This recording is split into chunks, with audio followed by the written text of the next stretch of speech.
High students, welcome to my channel latest learn.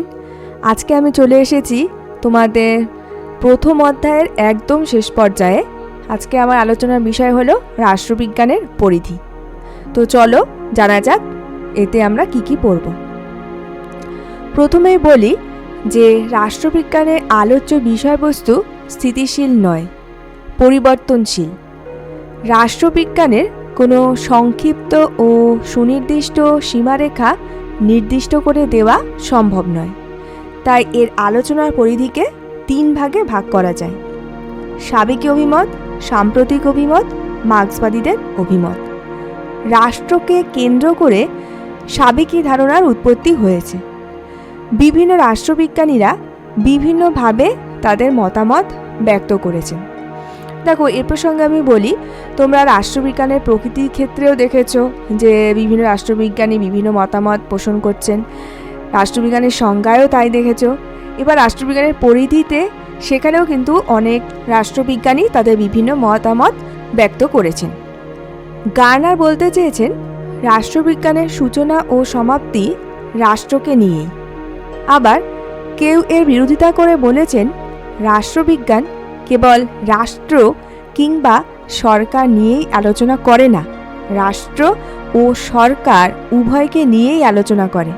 অর্থাৎ রাষ্ট্রবিজ্ঞান যে শুধু রাষ্ট্রকে নিয়ে আলোচনা করছে সেটা নয়। কারোর মতে কি যে রাষ্ট্রবিজ্ঞান রাষ্ট্রকে নিয়েও যেমন আলোচনা করছে তেমনি সরকারকে নিয়েও আলোচনা করছে। উইলবি বলেছেন যে রাষ্ট্রবিজ্ঞানের আলোচ্য বিষয়গুলি হলো 3 ধরনের: একটা হচ্ছে রাষ্ট্র, একটা সরকার, আর একটা হচ্ছে আইন। রবসন বলেছেন, কেবল যা আছে তা নিয়েই রাষ্ট্রবিজ্ঞান আলোচনা করে না, যা হওয়া উচিত তাও রাষ্ট্রবিজ্ঞানের আলোচ্য বিষয়। তাই বলা যায় রাষ্ট্রবিজ্ঞান কখনোই মূল্যমান নিরপেক্ষ হতে পারে না। অর্থাৎ কোনো রাষ্ট্রবিজ্ঞানী সম্পূর্ণ নিরপেক্ষভাবেই রাষ্ট্র, সরকার প্রভৃতির সম্পর্কে আলোচনা করতে পারে না। ভালো মন্দ, উচিত অনুচিতের প্রশ্ন স্বাভাবিকভাবেই এসে যায়। এবার আসি রাষ্ট্রবিজ্ঞানের সাম্প্রতিক আলোচনায়। তাহলে স্টুডেন্টস, এতক্ষণ যে আলোচনা করেছিলাম তা ছিল রাষ্ট্রবিজ্ঞানের সাবেকি মতামত। এবার আমরা আলোচনা করব রাষ্ট্রবিজ্ঞানের সাম্প্রতিক আলোচনায়। সাম্প্রতিক আলোচনার মধ্যে যে সমস্ত রাষ্ট্রবিজ্ঞানী তাদের মতামত ব্যক্ত করেছেন তাদের মধ্যে উল্লেখযোগ্য হলেন Graham Wallas, Arthur Bentley, Robert Dahl প্রমুখ রাষ্ট্রবিজ্ঞানী। তারা বলেছেন, রাষ্ট্রবিজ্ঞান রাষ্ট্র ও সরকারকে নিয়ে আলোচনা করার সঙ্গে সঙ্গে ব্যক্তি, গোষ্ঠী, রাজনৈতিক বিরোধ ও মীমাংসা, ক্ষমতা, রাজনৈতিক মতাদর্শ নিয়ে আলোচনা করে। রবার্ট ডাল, অ্যালান বল প্রমুখ রাষ্ট্রবিজ্ঞানী বিরোধ ও অনৈক্যকেই রাষ্ট্রবিজ্ঞানের আলোচনার ক্ষেত্রে অন্তর্গত করতে চেয়েছেন। অ্যালান বলের মতে, মতবিরোধ ও তার মীমাংসাকে কেন্দ্র করে রাজনৈতিক কার্যাবলী পরিচালিত হয় বলে যে কোনো স্তরেই এই ধরনের কার্যাবলী সংঘটিত হতে পারে। এমনকি 2টি শিশুর মধ্যে একটি পুতুলকে কেন্দ্র করে যে বিরোধ, তাকেও তিনি রাজনৈতিক কার্যাবলীর অন্তর্ভুক্ত করতে চেয়েছেন। অতএব বুঝতে পারলে যে বিরোধ কিন্তু আমাদের পরিবারের মধ্য থেকেই শুরু হয় এবং এই বিরোধটাকেও কিন্তু তারা রাজনৈতিক কার্যাবলীর অন্তর্ভুক্ত করেছেন। আবার ক্ষমতা সংক্রান্ত আলোচনার ক্ষেত্রে লাসওয়েল বলেছেন, ক্ষমতার উদ্ভব ও বন্টন কিভাবে হয় তা নিয়ে রাষ্ট্রবিজ্ঞান আলোচনা করে। রবার্ট ডাল ক্ষমতা, শাসন বা কর্তৃত্বকে রাজনৈতিক আলোচনার অন্তর্ভুক্ত করেছেন। তো এটা ছিল রাষ্ট্রবিজ্ঞানের আলোচনার সাম্প্রতিক অভিমত। এবার আসছি মার্ক্সবাদীদের আলোচনায়। মার্ক্সবাদীরা কিন্তু রাষ্ট্রবিজ্ঞানের বিষয়বস্তু সংক্রান্ত আলোচনায় সাবেকি রাষ্ট্রকেন্দ্রিক এবং সাম্প্রতিক রাষ্ট্রহীন আলোচনার সমালোচনা করেছেন। অতএব বুঝতেই পারছো যে মার্ক্সবাদীরা সম্পূর্ণই একটা ভিন্ন দৃষ্টিকোণ নিয়ে আলোচনা করেছেন। তারা সাবেকি রাষ্ট্রবিজ্ঞানে যে রাষ্ট্রকে গুরুত্ব দেওয়া হয়েছে তাকেও বিরোধিতা করেছেন, আবার সাম্প্রতিককালের রাষ্ট্রহীন ব্যবস্থাকেও কিন্তু তারা সমালোচনা করেছেন। তারা এই দুটো ধারণাকেই বলছেন অবাস্তব ও অবৈজ্ঞানিক। মার্ক্সবাদীদের মতে শ্রেণী বিভক্ত সমাজে রাষ্ট্রের সাহায্য নিয়ে প্রভুত্বকারী শ্রেণী নিজেদের শ্রেণী শাসন ও শোষণ অব্যাহত রাখে। রাষ্ট্রীয় ক্ষমতাই রাজনীতির প্রধান বিষয়। রাষ্ট্রের ক্ষমতাকে ভোগ করার জন্য এই ধরনের সমাজ ব্যবস্থায় শ্রেণী দ্বন্দ্ব বা শ্রেণী সংগ্রাম চলতে থাকে।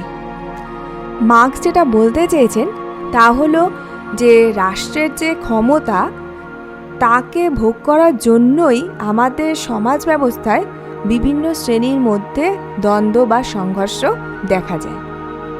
তাই লেনিন বলেছেন, বিভিন্ন শ্রেণীর সঙ্গে রাষ্ট্র ও সরকারের সম্পর্ক এবং বিভিন্ন শ্রেণীর মধ্যেকার সম্পর্কই হল রাজনীতি।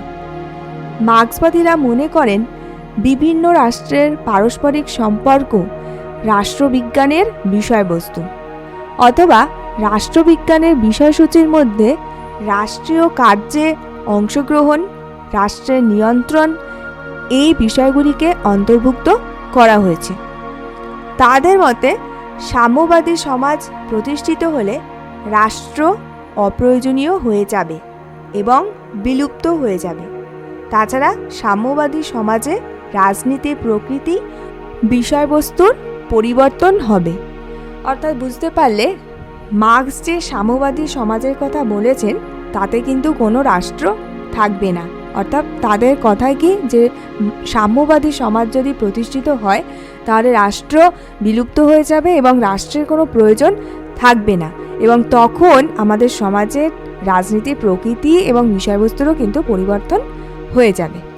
তবে বলতে পারা যায় যে বর্তমানে রাষ্ট্রবিজ্ঞান শুধু রাষ্ট্রের উৎপত্তি, প্রকৃতি ও কার্যাবলী নিয়ে আলোচনা করে না, সরকারের রাজনৈতিক সিদ্ধান্তসমূহ কোন বিষয়গুলি সরকারের সিদ্ধান্তকে প্রভাবিত করে এই সমস্ত বিষয়গুলিও রাষ্ট্রবিজ্ঞানের আলোচ্য বিষয় হয়ে দাঁড়িয়েছে।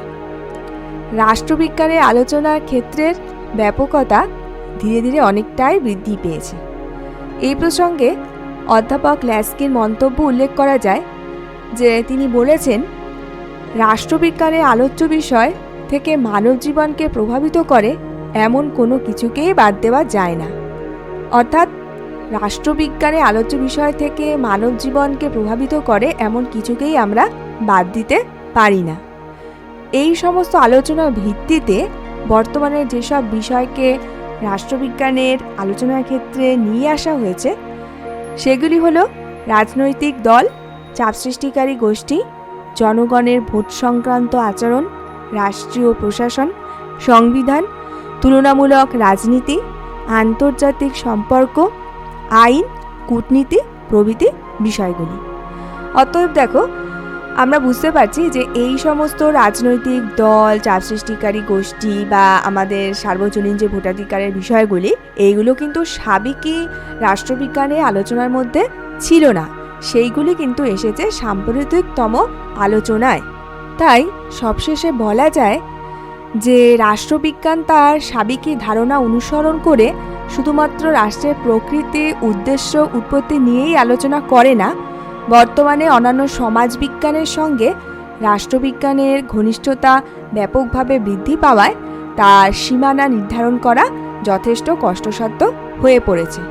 তাহলে স্টুডেন্টস, বুঝতেই পারছো যে রাষ্ট্রবিজ্ঞানের নির্দিষ্ট সীমা নির্ধারণ করা সম্ভব নয়।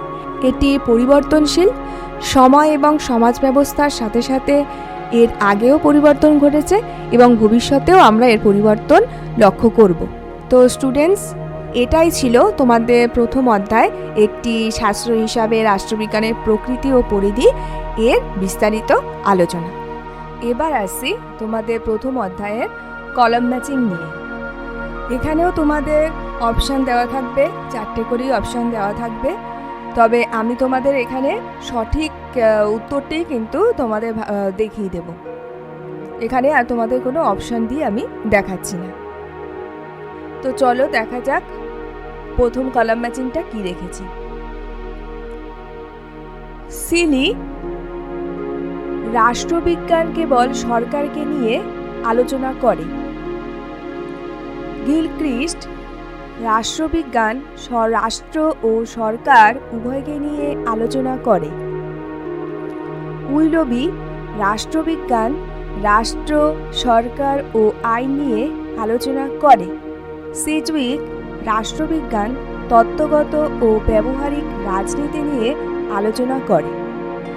দেখো তোমরা এখানে তোমার 1, 2 করে আর এক পাশে ABCD করে এরকম অপশান দেওয়া থাকবে। তোমাদের ডান দিক বা দিক যেরকম তোমরা মিলিয়ে এসছো এতদিন, ঠিক সেরকমই করতে হবে। আমি বারবার বলছি, আমি তোমাদের সরাসরি উত্তরটাই কিন্তু বলে দিচ্ছি। এরপর আসছি তোমাদের দ্বিতীয় কলাম ম্যাচিংয়ে।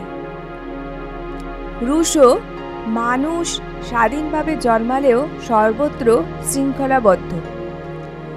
জাট মানুষ চিরকাল কোনো না কোনো সমাজের মধ্যে বাস করছে। ম্যাকাইভার ও পেজ মানুষের চিন্তার উপাদান স্বপ্ন, আকাঙ্ক্ষা, এমনকি দেহ ও মনের নানা প্রকার ব্যাধিও সমাজ নিরপেক্ষ নয়। অ্যারিস্টটল সমাজ বহির্ভূত ব্যক্তি হয় ভগবান নয়তো পশু। এই কালামাচিংটা থেকে তোমরা বুঝতেই পারছো যে এক সাইডে রাষ্ট্রবিজ্ঞানীদের নাম রয়েছে, আর এক সাইডে কে কোন রাষ্ট্রবিজ্ঞানী কোন কথাটা বলেছেন সেইগুলো দেওয়া আছে। আমি কিন্তু তোমাদের সরাসরি উত্তরটাই বলে দিচ্ছি। এবার আসছি 3 নম্বর কলাম ম্যাচিংয়ে। ইস্টন রাষ্ট্রবিজ্ঞান হলো মূল্যের কর্তৃত্ব সম্পন্ন বরাদ্দের পাঠ। রাফেল যা রাষ্ট্রকে স্পর্শ করে তাই রাষ্ট্রবিজ্ঞান।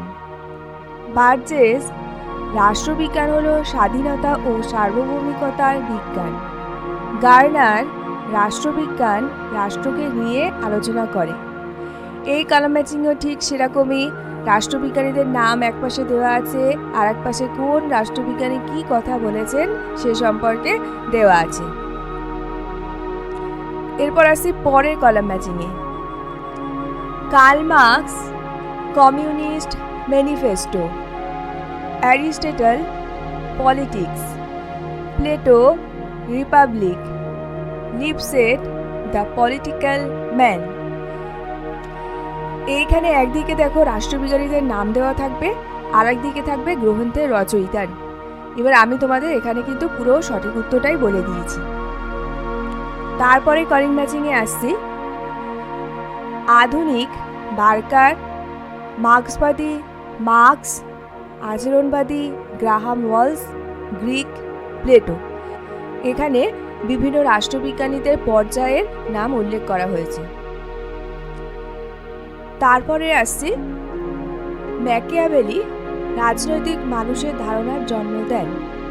সেন্ট থমাস অ্যাকুইনাস রাজনীতিকে একটি ব্যাপক শাস্ত্র হিসাবে দেখেছিলেন। অ্যারিস্টটল সমাজ বহির্ভূত মানুষ হলো ভগবান নয়তো পশু। লর্ড ব্রাইস মানুষের রাজনৈতিক আচার আচরণ জটিল হলেও তার মধ্যে সামঞ্জস্য লক্ষ্য করা যায় এবং এই সামঞ্জস্যই রাষ্ট্রবিজ্ঞানের ভিত্তি।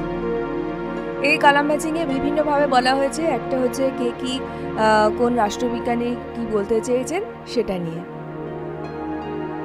তারপরে কলাম ম্যাচিংটি হলো ফিওডর বুরলাটস্কি রাজনীতি হলো বিভিন্ন শ্রেণী, গোষ্ঠী ও জাতির পারস্পরিক সম্পর্কের একটি রূপ।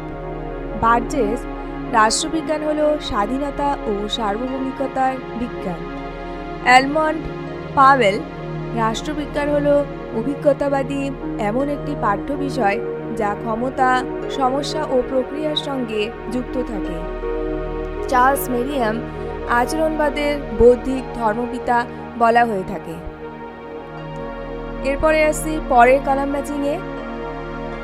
1980 সালে কলম্বিয়া বিশ্ববিদ্যালয়ে রাষ্ট্রবিজ্ঞানের একটি সমমতাদর্শী গোষ্ঠী গড়ে উঠেছিল। 1923 সালে সমাজবিজ্ঞান গবেষণা পর্ষদ গঠিত হয়।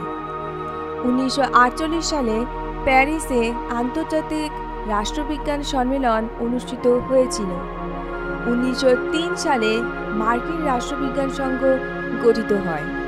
এই কলাম ম্যাচিংয়ে একদিকে সাল দেওয়া থাকবে, আর একটা দিকে কি কি ঘটেছিল সেটি উল্লেখ করা থাকবে। আমি কিন্তু প্রত্যেকটাতে সঠিক উত্তরটাই তোমাদের বলে দিচ্ছি। তো স্টুডেন্টস, এই ছিল তোমাদের প্রথম অধ্যায়ের বিস্তারিত আলোচনা এবং কিছু গুরুত্বপূর্ণ প্রশ্ন উত্তর। তো স্টুডেন্টস, তোমরা যদি প্রথম অধ্যায় থেকে আরও কিছু জানতে চাও বা প্রথম অধ্যায়ের কোনো বিষয়ে বিস্তারিত আলোচনা চাও, তাহলে অবশ্যই কমেন্ট বক্সে জানিও। আমি অবশ্যই আলোচনা করার চেষ্টা করব।